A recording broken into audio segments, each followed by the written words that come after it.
उम्मीदों का आकाश जिसे कहा जाता है, और जैसा कहा जाता है बिल्कुल उतने ही खरे माननीय आकाश आनंद जी अपने काम के प्रति दिखाई दे रहे हैं। साथियों, आप देख रहे हैं कि कैसे एक बुजुर्ग दादाजी आए, माननीय आकाश आनंद जी को आशीर्वाद दिया और उन्होंने सर झुका करके उनसे आशीर्वाद ले गया।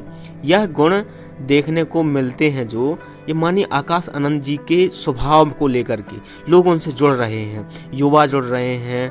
और जो अभी हरियाणा में रैलियां हो रही हैं, इन रैलियों में जो उनका तेज उत्तेजित भाषण देखने के लिए मिल रहे हैं। साथियों, इस भाषण को सुनकर कांग्रेस और भाजपा के पसीने छूट रहे हैं कि यह बंदा कहीं पार्टी को फिर से स्टैंड ना कर दे। और लोग जिस तरह कहते हैं कि बहन जी अपने युवा समय में जब वो कम उम्र की थी और पार्टी के लिए काम कर रही थी तो ऐसी तेज तर्राट थी।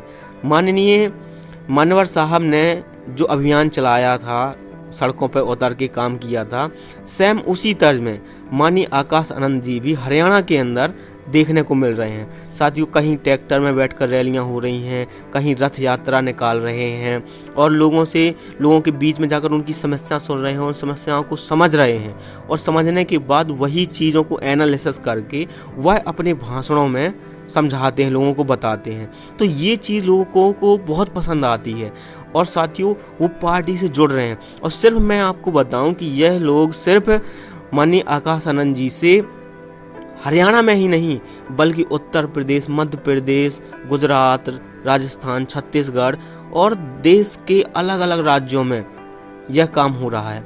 जिस प्रकार मान्यवर कांसीराम साहब अपने समय में जो रैलियां करते थे, सेम वैसी ही रैलियां हमको माननीय आकाश आनंद जी को देखने के लिए मिलती हैं।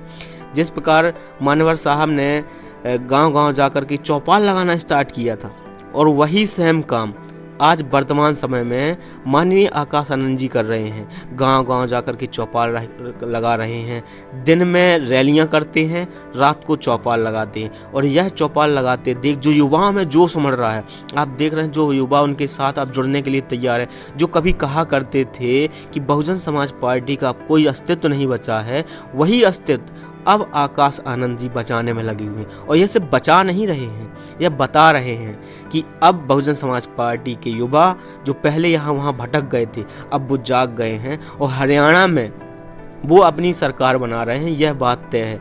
अब यहाँ पर जो मनुवादी मीडिया है, जो कभी उनकी रैलियाँ नहीं दिखाती और 24 घंटे अपने चैनलों पर बहुजन समाज पार्टी की बुराइयाँ करती है, और वहीं पर जो बहुजन मीडिया होती है जो दिन रात भाजपा की तारीफ करती है, कांग्रेस की तारीफ करती है, लोगों को बताती है। और वह जो आज बहुजन मीडिया है, माननीय आकाश आनंद की रैलियां हो रही हैं हरियाणा में, मायावती जी की रैलियां हो रही हैं हरियाणा में, यह दिखाने का काम नहीं करते हैं। तो साथियों, उन्हें समझना चाहिए इस बात को कि यह किस प्रकार से अपने ही समाज को नुकसान पहुंचा रहे हैं। उन्हें जाना चाहिए, वहां पर दिखाना चाहिए कितनी रैलियों में भीड़ होती है। और यह जो सरकार बनने वाली है हरियाणा में, यह पूरे देश में एक अलग पहचान बनाएगी। और आने वाले समय में साथियों, आने वाले समय में बहुजन समाज पार्टी भविष्य की पार्टी बनने वाली है। इस बात को आप अपनी किताबों में नोट करके रख लीजिए कि भविष्य की पार्टी है जो बहुजन समाज पार्टी उभर करके आने वाली है। भाजपा और कांग्रेस को जिस तरीके से लताड़ा जा रहा है माननीय आकाश आनंद जी के भाषणों में, गांव-गांव चौपाल लगा करके, यह देखने लायक है। मैं तो बहुजन मीडिया से कहूँगा कि यह चीज़ आप हरियाणा में जा करके ज़रूर देखें और दिखाएं, जो रैलियाँ हो रही हैं उनके बारे में बताएं। तो साथियों, चैनल को मेरे भी सब्सक्राइब करें। ऐसी इंटरेस्टिंग जानकारी और बहुजन समाज पार्टी से जुड़ने का मौका आपको मिलता रहे। साथियों, जय भीम, नमो बुद्धाय, जय कांसीराम साहब, जय बहुजन समाज पार्टी, माननीय आकाश आनंद जी जिंदाबाद, माननीय बहन कुमारी मायावती जी जिंदाबाद।